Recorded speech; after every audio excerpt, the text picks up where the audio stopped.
200 ciseaux s'agencent entre eux avec une grande précision pour constituer notre squelette. Chaque os, avec sa morphologie, sa taille et les articulations qu'il réalise avec son voisinage, participe à notre posture, notre locomotion et à la protection de nos organes vitaux, ainsi qu'à d'autres fonctions moins visibles, telles que l'audition. Dans cette série de vidéos, nous découvrirons ensemble l'ostéologie de notre charpente, le squelette humain.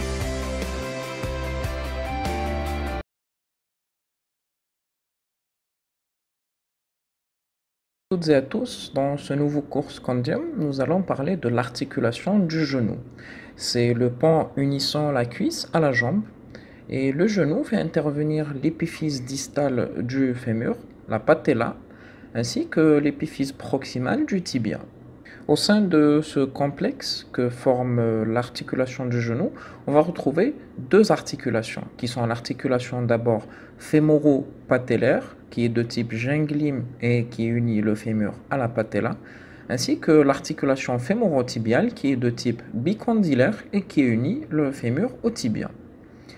Contrairement à la hanche, le genou est le siège fréquent d'entorse et de luxation, et ce, surtout parmi les sportifs de haut niveau. Les femmes sont plus susceptibles de développer des ostéoarthrites, possiblement à cause des talons hauts.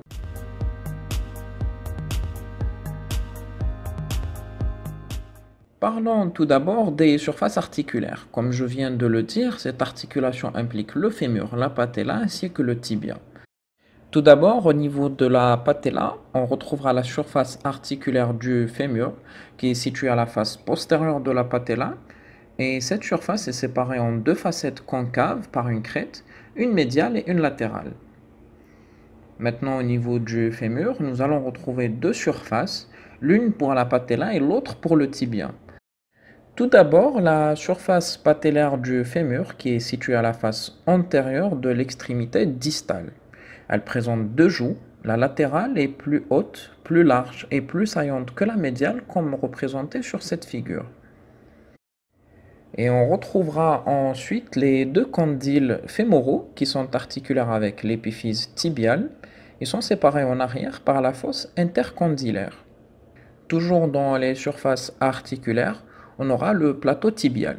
Celui-ci est constitué de deux surfaces articulaires, une médiale et une latérale. De forme ovalaire, elles sont situées sur la face supérieure des condyles tibiaux. La surface articulaire médiale est légèrement concave, de forme ovalaire, et elle se relève du tubercule intercondylaire médial. La surface latérale, quant à elle, est généralement plane, large et arrondie, et celle-ci se relève du tubercule intercondylaire latéral cette fois-ci. Et last but not least, les ménisques, c'est des fibrocartilages en forme de croissant disposés sur le plateau tibial. Le ménisque latéral, en forme de C, il a donc deux cornes, une antérieure et une postérieure. Chacune s'insère sur l'aire intercondylaire correspondante. Les éléments anatomiques importants associés au ménisque latéral sont les ligaments ménisco-fémoraux antérieurs et postérieurs. On retrouve ensuite le ménisque médial. Il a une forme en C très ouverte. En clinique, c'est le plus sujet à des lésions. Et les deux ménisques sont unis en avant par le ligament transverse. Les ménisques ont un intérêt particulier car ils permettent la distribution du poids sur l'ensemble du plateau et non seulement sur une surface restreinte, ce qui va éviter d'endommager l'extrémité proximale du tibia.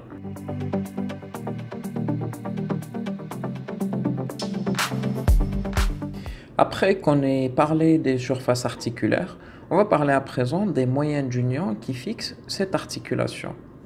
Tout d'abord, on aura la capsule articulaire. Celle-ci est constituée d'une membrane fibreuse et d'une membrane synoviale. La fibreuse d'abord s'insère sur le fémur à 15 mm au-dessus de la patella. En bas, elle s'insère à 5 mm des surfaces cartilagineuses du tibia qu'on a décrit plus tôt.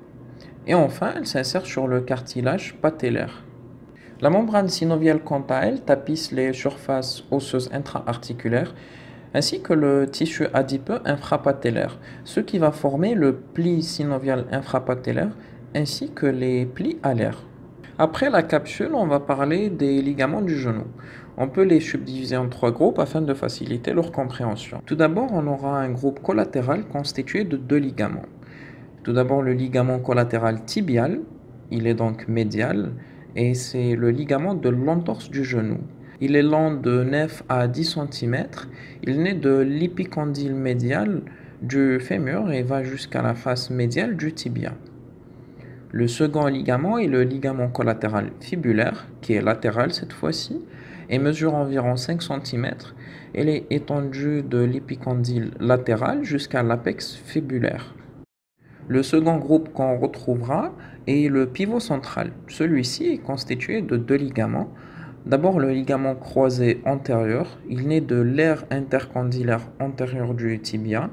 Il a un trajet oblique vers le haut et latéralement et il se termine sur la face médiale du condyle latéral du fémur. Et le second ligament est le ligament croisé postérieur. Il naît de l'aire intercondylaire postérieure cette fois-ci. Il a un trajet oblique en avant et médialement et il se termine sur la face axiale du condyle médial du fémur. Donc si on veut résumer, le croisé antérieur se termine latéralement et le croisé postérieur se termine médialement. Les ligaments croisés permettent de contrôler le mouvement antéro-postérieur de l'articulation du genou. Le troisième et dernier groupe est constitué de trois ligaments. Tout d'abord, le ligament poplité oblique qui se détache du muscle semi-membraneux et se fixe sur la coque condylaire latérale du fémur et sa face voisine.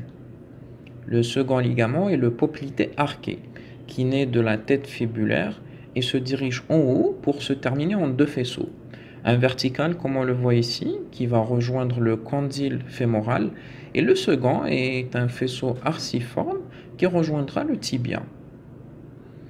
Et enfin, on retrouvera le ligament patellaire qui est la continuité en bas du tendon du quadriceps.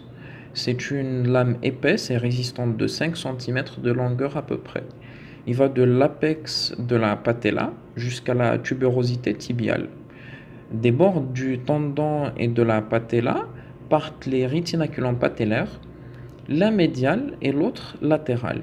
Et chacun des rétinaculums médial et latéral aura trois faisceaux, un horizontal, un oblique et un vertical. Après avoir parlé de ces moyens d'union passifs, on aura les moyens d'union actifs qui sont les muscles de la région. On retrouvera le quadriceps en avant, le semi-membraneux, le poplité et le biceps fémoral en arrière, le sartorius, le semi-tendineux médialement et le fascia lata latéralement.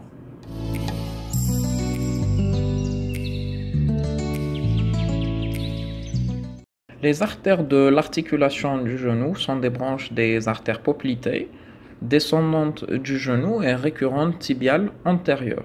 Les nerfs, quant à eux, dérivent des nerfs obturateurs, fémoral et tibial.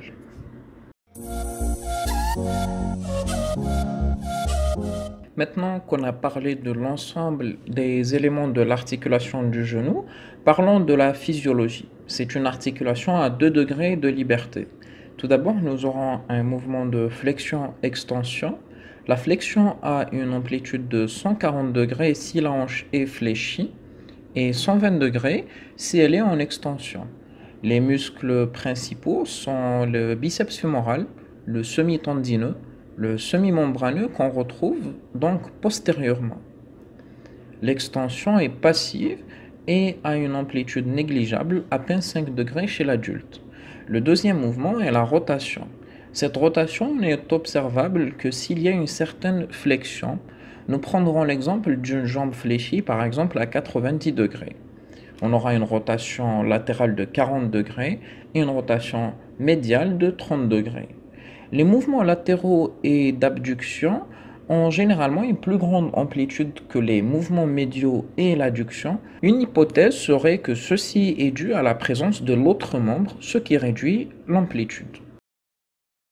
Afin de vous présenter ce cours sur l'articulation du genou, Nous nous sommes documentés du Grey's Anatomy for Students 3rd Edition ainsi que de l'anatomie clinique tome 1 de Pierre Camino. À très bientôt.